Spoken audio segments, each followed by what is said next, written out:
If you're tired of the same old side dishes, possibly digging for something different, perhaps I have just the thing. Traditional Korean kimchi. Fantastic. Kimchi is basically pickled or brined cabbage that was buried underground in earthenware crocks late in the year to ferment. And it can be very good for you. The Chinese or Napa cabbage used to make kimchi is an important source of vitamin C and phytosterol, which helps to burn fat. Plus, the cabbage gives you a good start of the fiber you need every day. In making kimchi, the cabbage ferments and lactic acid forms. Natural beneficial enzymes are produced that help you digest and absorb food easily and well. Kimchi is nearly always made with dried chili pepper to add a certain zing, and lots of garlic and onions. Store brands often contain MSG or are very high in salt. But today, we're using only healthy ingredients in a powerful combination that can reduce cholesterol and inflammation, and is arguably one of the healthiest foods you can make. My ChefMD approved traditional Korean kimchi. Today, I'm making one of my favorites, a traditional Korean kimchi. Kimchi is fermented Napa or Chinese cabbage, which is really big. This one's about 2.5 pounds. And it starts with this wonderful cruciferous vegetable. Kimchi is a side dish or a condiment, very rich in vitamins, and it's a great source of lactic acid bacteria that helps digestion and improves immunity and helps prevent constipation.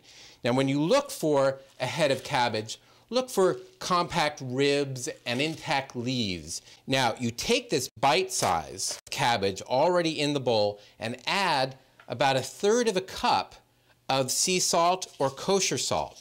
That sounds like a lot, but remember, this only has 200 milligrams of sodium for 1/4 cup. If you mix the salt in with the cabbage, it will wilt. The salt will draw the water out of the cabbage. Cover it and set it aside, and after 3 or 4 hours, just transfer it to a colander, and from there, you press out the extra water. Kimchi can be used like coleslaw. Try it at a picnic, put it against ribs or chicken.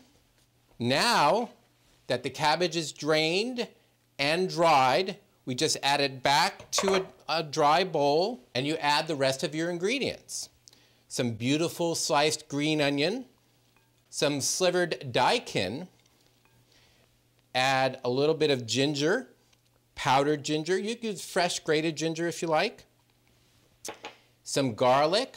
I used 4 cloves for this cabbage, and then a couple of teaspoons of sugar. Why sugar and why white sugar? Because it balances the acidity in the rice wine vinegar to come and the bitterness in the cabbage. A little bit of chili pepper flakes, and you can do this to taste. And then finally, rice wine vinegar, which itself is a little bit sweet, has a little touch of sodium in it, and pulls the whole flavor together. You can serve some of the kimchi just like this and use it as a fresh condiment, and then take the rest of it and pack it into clean glass jars that you might have at home with tight-fitting lids, and store the jars in a cool, dark place for a couple or 3 days so the fermentation can start, because that's what makes kimchi special.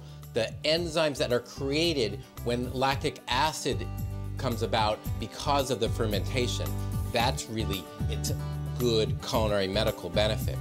For the complete recipe, check out our website. And remember, the fountain of youth starts in the kitchen. Chantani, may you live 100 years. For ChefMD, I'm Dr. John LaPuma.